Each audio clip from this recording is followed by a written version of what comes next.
गंगा ने बुलाया है।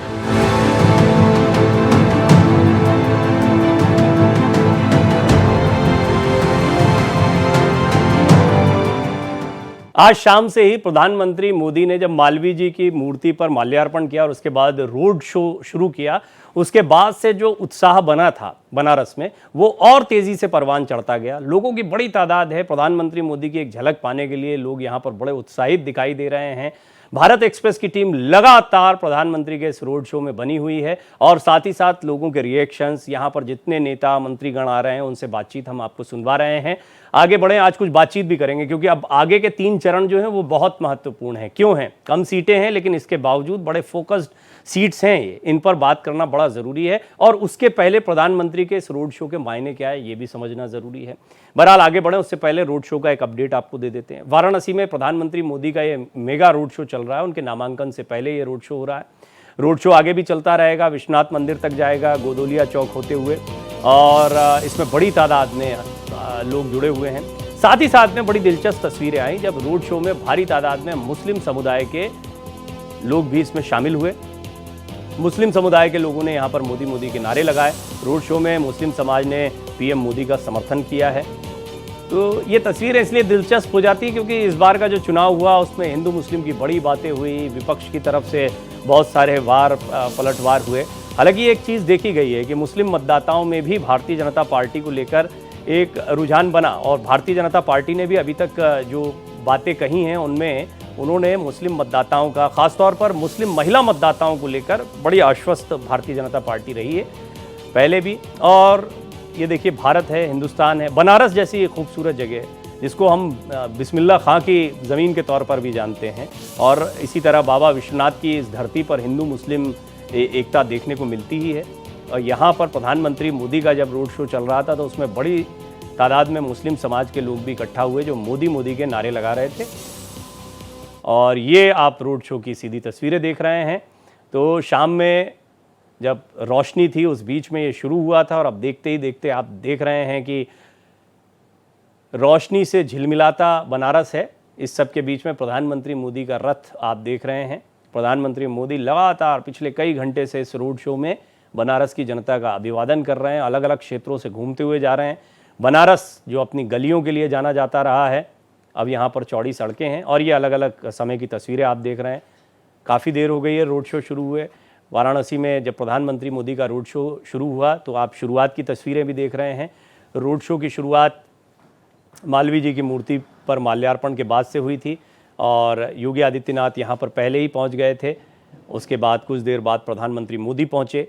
सुरक्षा के चाक चौबंद इंतजाम यहाँ पर किए गए। भारत एक्सप्रेस की टीम भी मौजूद रही। शुरुआती दौर का जायज़ा भी हमने लिया। उसके बाद में ज़बरदस्त सुरक्षा के बीच में प्रधानमंत्री मोदी का ये रोड शो निकला जिसमें लगातार लोग उन पर फूल बरसाते रहे। और आप अलग अलग 6 तस्वीरों के माध्यम से देख सकते हैं किस तरीके से जन समूह उमड़ा हुआ है। प्रधानमंत्री मोदी लगातार अभिवादन कर रहे हैं। अलग अलग क्षेत्रों की ये तस्वीरें हैं और अब भी रोड शो जारी है। रोड शो लगातार आगे बढ़ रहा है। बहरहाल बात करते हैं बहुत ही महत्वपूर्ण, जैसा मैंने आपको बताया कि काशी जो है वो वैसे भी बहुत महत्वपूर्ण रही है और अब ये आप 10 तस्वीरों के माध्यम से देखिए, अलग अलग 10 तस्वीरें हैं। काशी पर क्यों नज़र होती है, काशी क्यों? और ये बात सिर्फ वाराणसी की संसदीय सीट की नहीं है। सभी जानते हैं कि प्रधानमंत्री मोदी यहाँ पर सबसे मजबूत कैंडिडेट हैं। लगातार काशी की जनता का उनको प्यार मिल रहा है, लेकिन काशी का बड़ा मैसेज है। पूर्वांचल में, पूर्वांचल की कई सीटें हैं, भारतीय जनता पार्टी इनको लेकर सतर्क रहती है हमेशा। तो पूर्वांचल का बहुत ही महत्वपूर्ण हिस्सा बनारस है और वाराणसी से लगती हुई जितनी सीटें हैं उन पर बड़ा इम्पैक्ट जाता है इसका। कहाँ कहाँ से गुजरा है ये रोड शो, ये भी आपके सामने चलता रहेगा। बहरहाल अगर बात करें प्रधानमंत्री मोदी के वाराणसी के रोड शो की, तो आगामी 5वें चरण के पहले ये भव्य रोड शो, कल नामांकन भी होना है और निश्चित तौर पर कल भी आपको कुछ इस तरह का माहौल देखने को मिलेगा जब प्रधानमंत्री मोदी का नामांकन हो रहा होगा। ये वो अलग अलग जगह हैं जहां से प्रधानमंत्री मोदी का ये रोड शो गुजर रहा है। आज बातचीत करने के लिए मेरे साथ भारतीय जनता पार्टी की प्रवक्ता माधवी अग्रवाल जी मौजूद हैं। कांग्रेस की ओर से वैभव त्रिपाठी जी मेरे साथ जुड़ रहे हैं और राजनीतिक विश्लेषक के तौर पर डॉक्टर अंशु जोशी मेरे साथ इस मंच पर जुड़ेंगी। बहरहाल इस के बीच में वाराणसी की टक्कर को भी देख लीजिए। बीएसपी, कांग्रेस और बीजेपी, नरेंद्र मोदी, अजय राय और अतहर जमाल लारी, ये मुकाबला है। हालांकि वाराणसी में तो प्रधानमंत्री मोदी मजबूत हैं ही, लेकिन उनका वाराणसी से लड़ना बहुत सारे संकेत देता है। 2014 से जब से उन्होंने सीट को चुना था, सांकेतिक रूप से भी ये बड़ी महत्व की सीट हो गई। तो अपने मेहमानों से एक एक करके बात करते हैं। मैं माधवी जी आपका स्वागत करता हूं, वैभव जी आपका स्वागत है, डॉक्टर अंशु एक बार फिर आपका स्वागत है, बहुत बहुत स्वागत है आप सभी का। माधवी जी, शुरुआत आपसे करना चाहूँगा। हम देख रहे हैं भव्य रोड शो है, निश्चित तौर पर ये बनारस की जनता के लिए भी एक बड़ा मौका होता है, उनकी एक झलक पाने के लिए प्रधानमंत्री जी की बड़ी तादाद में लोग यहाँ पर उमड़ते हैं। वाराणसी के इस रोड शो का आगामी इम्पैक्ट क्या, और अभी नामांकन के पहले रोड शो करना, ये बीजेपी किस तरीके से आने वाले चुनाव में अपने आप को मजबूत कर रही है, या आगामी जो हमारे चरण होंगे उसमें किस तरह से मजबूत कर रही है, कहाँ कहाँ पर इम्पैक्ट जाएगा, क्या सोच है इसके पीछे? ये भी बहुत खास जगह है भारतवर्ष के हिसाब से, बाबा विश्वनाथ की नगरी है। और माननीय प्रधानमंत्री जी ने तब 2014 से वहां पर इलेक्शन लड़ा और बहुत अच्छे मतों से जीत कर आए। और उसके बाद भी आज भी आप देखिए कि उसी तरीके का लोगों में प्यार जो है वो उमड़ रहा है। आज भी वही उनकी जो लोकप्रियता है वो दिन प्रतिदिन बढ़ रही है और लोग कितने खुश है। और ऐसा नहीं है कि चुनाव की वजह से वो गए हैं और रैली हो रही है। आप देखिए बीच में भी कई बार जब भी उनको अवसर मिलता है वो पहुंच जाते हैं और लोगों से मिलते हैं, लोगों के साथ जुड़ते हैं। तो ये एक कह सकते हैं कि नित प्रति मतलब एक हमेशा का एक प्रैक्टिस रही है उनकी, और वो लोगों से जुड़े रहे हैं। और जब भी वो गए हैं वाराणसी तभी उनको लोगों का बहुत प्यार मिला है। आप देख रहे हैं, जैसे कि आप दिखा भी रहे हैं, चैनल पे दिख रहा है कि मुस्लिम लोग भी जो है वो नारे लगा रहे हैं, वो भी खुश हैं, वो भी शामिल हो रहे हैं इस रैली में। तो ये बहुत ही एक मतलब कह सकते हैं कि सकारात्मक चीज है कि जो नैरेटिव सेट करने की कोशिश करती है विपक्षी पार्टियां कि भाई मुस्लिमीकरण जो करने की कोशिश करती है, राजनीतिक तौर पर धार्मिक जो अमली जामा पहनाने की कोशिश करती है, उसका एक बहुत अच्छा उत्तर है लोगों के लिए कि देखे जाकर कि उनका जो क्षेत्र है जहां से वो 10 साल से जीत कर आ रहे हैं और लगातार वहां पे समृद्धि के लिए काम कर रहे हैं, और उसका इम्पैक्ट भी दिखता है कि आज जो बनारस है वहां की जो पृष्ठभूमि है जो जैसी रही है, एक बहुत ही छोटा शहर होने के बाद भी लेकिन पूरे विश्व में इतना विख्यात है, सुविख्यात है मंदिरों की वजह से, मंदिरों की नगरी कहा जाता है। उसके ऊपर किसी ने ध्यान ही नहीं दिया इतने सालों तक। लेकिन आज हम देखिए चौड़ी सड़कें हैं, जो भी वहां पर श्रद्धालु पहुंचते हैं उनके लिए पूरा जो है इंतजाम सही तरीके से किया गया है, कॉरिडोर बनाया गया ताकि लोग निश्चित तौर पर। माधवी जी, मैंने 15 साल के गैप में कई बार जब भी दौरे किए बनारस के, तो बहुत फर्क देखता हूं मैं। 15 साल पहले का बनारस देखा, फिर 5 साल पहले की स्थिति देखी, फिर आज की स्थिति देखी। मेरे मतलब बिना राजनीतिक के तौर पे नहीं, एक कॉमन लोग भी हमारे साथ बहुत सारे लोग जुड़े हुए हैं। और मैं भी कई बार बनारस जाती रहती हूँ, वाराणसी जाती हूँ, तो देखती हूँ कि कितना चेंजेस आए हैं वहां पर, और इतनी अच्छी तरीके से वहां पे विकास का काम हुआ है और गलियों का शहर माना जाता है। जगह चलिए चर्चा को थोड़ा सा और निकालते, क्योंकि यहाँ पर एक बात तो तय है कि बनारस में बहुत लोकप्रिय है प्रधानमंत्री। मैं अभी हाल में ही बनारस में एक शो भी करके आया भारत एक्सप्रेस के लिए, और हमने वहां पर देखा कि किस तरीके का रिस्पांस था, किस तरीके से लोग कार्यकर्ता उत्साहित थे, वो ठीक है। लेकिन इसका पूरा इम्पैक्ट देश पर, और खास तौर पर अब जो 3 चरण बचे हैं वो इसलिए महत्वपूर्ण है क्योंकि स्विंग स्टेट्स हैं। ये वो स्टेट्स हैं जहां पर सहयोगियों से भी बहुत अपेक्षा है, और हमने देखा है कि ज्यादातर बड़े राज्यों का या ज्यादातर हिस्से में, जैसे मध्य प्रदेश, गुजरात, दक्षिण के सभी राज्य, नॉर्थ ईस्ट, सब चुनाव निपट चुका है 4। अब जो बचे हुए हैं, ये कम सीटें जरूर हैं, लेकिन ये वो सीटें हैं जो बहुत डिसिसिव सीटें हैं। वैभव जी, इसमें कोई दो राय नहीं है कि प्रधानमंत्री मोदी जो हैं वो क्राउड पुलर तो हैं, भीड़ को खींचने में सक्षम भी हैं, और उन्होंने इस बार के चुनाव प्रचार में ये सिद्ध भी किया, और उनके रोड शो में भी ये देखने को मिल रहा है। निश्चित तौर पर ये कांग्रेस की चिंता बढ़ाता होगा कि ऐसा लोकप्रिय चेहरा जो है वो बनाने में समय लगता है किसी भी पार्टी। प्रवीण जी, ऐसा है, आपको दो राय न हो, लेकिन देश की जनता को दो राय है कि वो क्राउड पुलर नहीं, पैसे के दम पे भीड़ जुटाने वाले लोग हैं। मैं 3 बातों पे आपका ध्यान आकर्षित करूंगा। एक, जहां बीएचयू सिंहद्वार से ये रोड शो शुरू किए, वहीं बीएचयू हॉस्पिटल में कार्डियोलॉजी के डॉक्टर ओम शंकर आमरण अनशन पे बैठे हैं, और उनकी डिमांड है कि सबको बेड मिले। और मोदी जी ने क्या किया, जबकि डॉक्टर ओम शंकर पहले इनके आयुष को लेके जो उन चीजें थी उसके समर्थक रहे हैं, उन्होंने कहा कि नहीं, यहां से एम्स शिफ्ट कर दिया गया, एम्स नहीं खोला गया, आज मरीजों को कुछ मिल नहीं रहा, बेड नहीं मिलता है, मंत्री को फोन करना पड़ता है। तो गरीबों की वो बात कर रहे हैं, वो किसी राजनीतिक दल से नहीं है। दूसरी बात, मोदी जी अगर इतने ही मजबूत हैं तो लगभग 22-25 लोग जो नॉमिनेशन करने के लिए पिछले 4-5 दिन से जा रहे हैं, उनको फॉर्म तक नहीं दिया जा रहा है। आप आखिर ये क्या है, कौन सी मजबूती है कि जिला प्रशासन उनको नामांकन फॉर्म नहीं दे रहा है कि वो नामांकन कर सके, चुनाव में पार्टिसिपेट कर सके। तीसरी बात, ये जो रोड शो आप दिखा रहे हैं ये बेहद सकरे रास्ते से होके गुजरता है और वहां पे बाहर से आई हुई भीड़, बहुत सारे चैनलों पे मैं दिन भर आज रहा, वहां लोग खुलेआम लाइव डिबेट में बता रहे हैं कि मैं गौतम बुद्ध नगर से आया हूं, मैं अलीगढ़ से आया हूं, मैं मध्य प्रदेश से आया हूं, बिहार से आया हूं, राजस्थान से आया हूं। तो जो लोकल लोग थे वो उसमें नहीं दिखे क्योंकि मोदी जी से उनकी नाराजगी है। मैं आपको बता दूं, जिस रास्ते 80 के रास्ते ये गए हैं, नगवा में जगन्नाथ कॉरिडोर के नाम पे सैकड़ों परिवारों को उजाड़ने की बात है और वो परिवार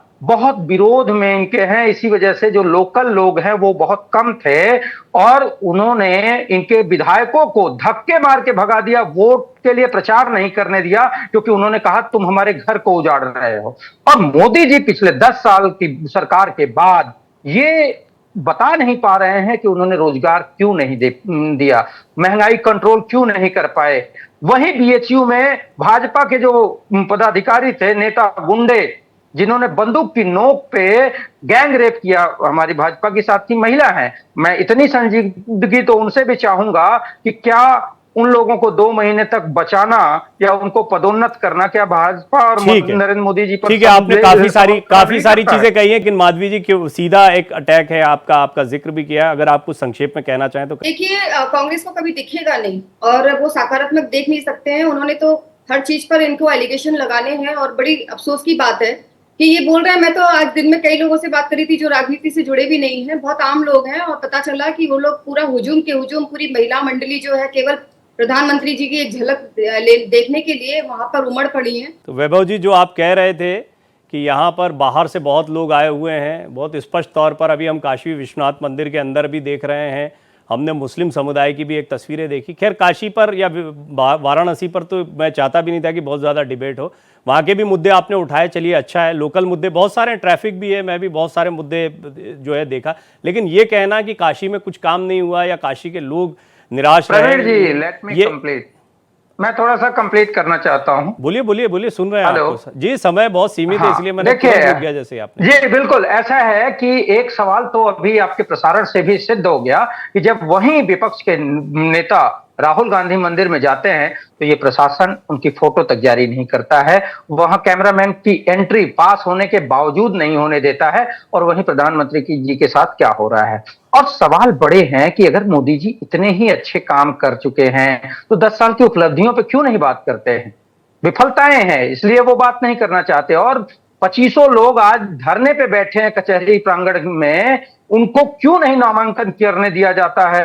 ये बहुत सारे ठीक है, ये आपने मुद्दे उठाए। डॉक्टर अंशु को मैं चर्चा में शामिल नहीं कर पाया था। डॉक्टर अंशु, कई बातें अभी वैभव जी ने कही हैं, मैं चाहूंगा कि आप उस पर अपना टेक रखें। कर रहे थे कि मोदी जी ने पैसे के दम पर लोगों को बुलाया है, तो भाई ऐसा है कि जब 900 950 करोड़ की लागत से वो काशी कॉरिडोर बनाकर काशी वासियों को भेंट करेंगे, जब करोड़ों की लागत से बनी वंदे भारत वो काशी वासियों को भेंट करेंगे, जब करोड़ों की लागत से बने मदन मोहन मालवीय कैंसर इंस्टीट्यूट को काशी वासियों को भेंट करेंगे, जब वो करोड़ों की लागत से इंफ्रास्ट्रक्चर डेवलपमेंट काशी का करवाएंगे, काशी की काया पलट कर देंगे, जब वो अंडरग्राउंड केबल्स बिछाएंगे, जब वो फ्लाईओवर्स बनवाएंगे, मेडिकल कॉलेज खुलवाएंगे, तो निश्चित तौर पर पैसे के दम पर वो लोगों को बुला रहे हैं। और दूसरी बात हमारे भाई ने कही कि 10 साल में क्या काम किया, लोग नाराज हैं। बिल्कुल लोग नाराज हैं, क्योंकि उन्होंने राम मंदिर बना करके उसकी प्राण प्रतिष्ठा कर दी, धारा 370 हटा दी, नल से जल की व्यवस्था करी, आयुष्मान भारत की व्यवस्था करी, इस देश को पहली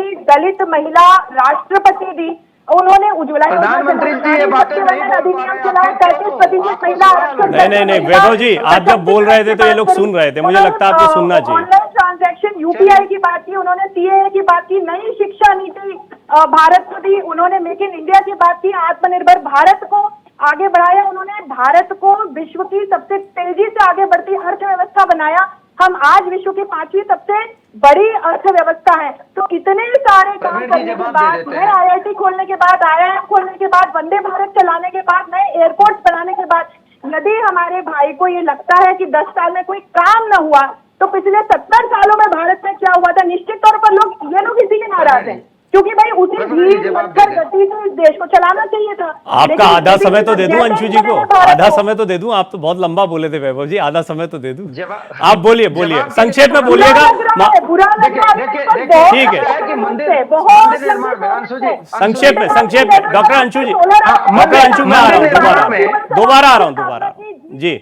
वैभव जी बोलिए। मंदिर निर्माण में सरकार का एक भी चवन्नी नहीं लगा है। मंदिर का जो एफडी थी काशी विश्वनाथ मंदिर की, उसको तोड़ के वो मंदिर बना है, लेकिन उस मंदिर निर्माण में सैकड़ों काशी खंडोक्त मंदिरों को तोड़ा गया है। काशी खंडोक्त का मतलब है काशी खंड में वर्णित वो विग्रह जो स्कंद महापुराण में है, लिखा है। स्कंद महापुराण द्वापर युग में लिखा, महर्षि वेदव्यास ने लिखा, मतलब एक युग पुराने देव विग्रहों को भी इन्होंने तोड़ा है। आप पुनर्निर्माण के मंदिर का जो जीर्णोद्धार, नहीं, आप जो कह रहे हैं मंदिर का जीर्णोद्धार के आप खिलाफ हैं, आप ये कह रहे हैं, आप इसके विरोध में? प्रवीण जी मैं ये नहीं कह रहा हूँ, अब नहीं, आपकी बात से ऐसे ही लग रहा है, मैं इसीलिए स्पष्ट नहीं, आपको क्या लग रहा है वो मायने नहीं रखता नहीं, दर्शकों को भी लग रहा होगा भाई आपकी बात पूरी सीधी जाए, इसलिए मैं चाहता हूं आप थोड़ा स्पष्ट कर दें कि आप जीर्णोद्धार के खिलाफ नहीं है, आप किस चीज के खिलाफ हैं फिर? देखिए, ऐसा है, काशी खंडोक्त मंदिर जो द्वापर युगीन देव विग्रह थे, उसको तोड़ने वाले औरंगजेब के खिलाफ जो बातें करते हैं, मैं कुछ नहीं बोलता, लेकिन जिन्होंने 2018 से 21 के बीच में सैकड़ों युगों पुराने द्वापर युग के मंदिरों को तोड़ा, सैकड़ों शिवलिंग आज भी लंका थाने में बंद हैं, वो प्रमाण है कि इन्होंने मंदिरों को तोड़ा, शिवलिंगों को तोड़ा और फेंक दिया शिवलिंगों को। मैं आपकी बात फिर समझना चाहता हूं, इन्होंने गलत किया ये जीर्णोद्धार करके, आप ये कह रहे हैं? जी बिल्कुल गलत किया। जो सैकड़ों देव विग्रह काशी खंडोक्त थे, उनको यही तो कहा कि आप इस जीर्णोद्धार के विरुद्ध हैं, खिलाफ हैं, यही तो मैंने आपसे कहा, तब आपने कहा नहीं, गलत समझ रहे हैं। ऐसा है कि संस्कृति और मंदिरों को संरक्षण करना और उनको तोड़ के नेस्तनाबूद करना, ये दो अलग अलग बातें हैं। खैर देखिए, आप प्रवक्ता हैं, आप अच्छी तरह से अपनी बात रख रहे हैं, लेकिन देश की जनता के सामने तो बीजेपी ने यही रखा है कि मंदिर बनाया, चाहे यहाँ का हो चाहे अयोध्या का हो। देश की जनता के सामने प्रवीण जी, देश की जनता के सामने हॉस्पिटल, फैक्ट्री, कौन सी फैक्ट्री बना दी है मोदी जी ने? आप कह रहे थे अभी, लेकिन रोजगार नहीं दिया है, मंदिर देने की बात है, मंदिर और 5 किलो चावल नहीं। आज के रोड शो में मैं किसी पार्टी की तरफ से तो बोल नहीं सकता हूं, लेकिन आप जब कह रहे थे ना, तो ये सारी बातें रखते हैं, एम्स की बात रखी गई, ऐसे बहुत सारे, मैं तो दिन भर न्यूज में रहता हूं वैभव जी, ये सारी बातें बोली जाती हैं, लेकिन जनता को इंपैक्ट अगर दूसरी बातें कर रही है। गरीबों के मरीजों के हक के लिए आमरण अनशन पे है, प्रधानमंत्री जी का उस पे क्या बात वो कहना चाहेंगे, या भाजपा माधवी जी एक फाइनल कमेंट, माधवी जी।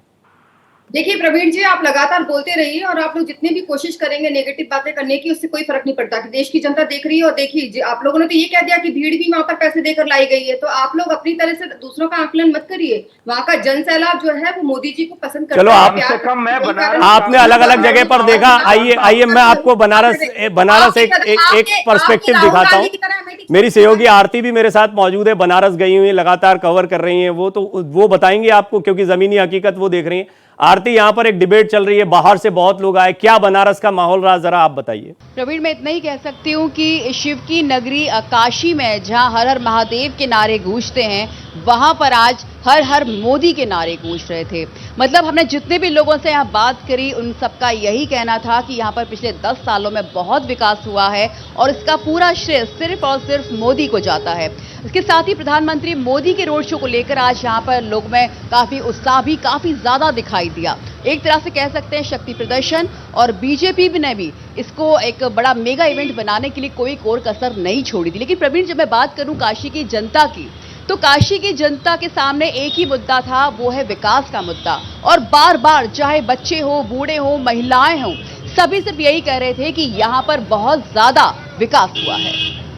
हाँ वैभव जी बोलिए, अब आपके बहुत सारे सवालों के जवाब आ गए होंगे इसमें जो आरती ने कहा। चूंकि बहन बनारस में है, तो मैं इनको कहता हूँ, रविंदर जायसवाल जो राज्य सरकार में मंत्री हैं, दयाशंकर मिश्र दयालु राज्य सरकार में मंत्री हैं, सौरभ श्रीवास्तव कैंट के विधायक हैं, प्रधानमंत्री जी का जो कार्यालय है उसके पीछे की गलियों में चलिए मेरे साथ, मैं बनारस का आदमी हूं, मैं आपको दिखाता हूं कि क्या वो विकास है। अगर वैभव आप जी, उसको अपने बनारस में काम टेलीविजन खत्म चैनल नहीं पे हो गया दिखा है, पाए। काफी काम हुआ, ये नहीं, कहा नहीं, गया, नहीं, ये नहीं कहा गया कि काम संपूर्ण हो गया है, मंत्री- सारी गलियों का काम हो गया, ये किसी ने भी नहीं कहा। पिछले मैं कंप्लीट कर रहा हूं। मैं पिछले 35 सालों से नगर निगम में अगर भाजपा स्थापित है और गलियां मंत्री के घर के पीछे वाली टूटी है, सीवर ओवरफ्लो है, तो आप क्या सोचते हैं कि चलिए, 10 साल से मोदी आपने जी की अपना पक्ष सरकार रखा, है, 7 और मैं साल की उम्मीद प्रदेश करता हूं की कि सरकार है, आप इस बात को ध्यान रखेंगे कि आपको भी अपना पक्ष स्वतंत्रता से रखने का अवसर मिलता है। आप सभी मेहमानों का बहुत बहुत धन्यवाद। आरती, आपका बहुत शुक्रिया।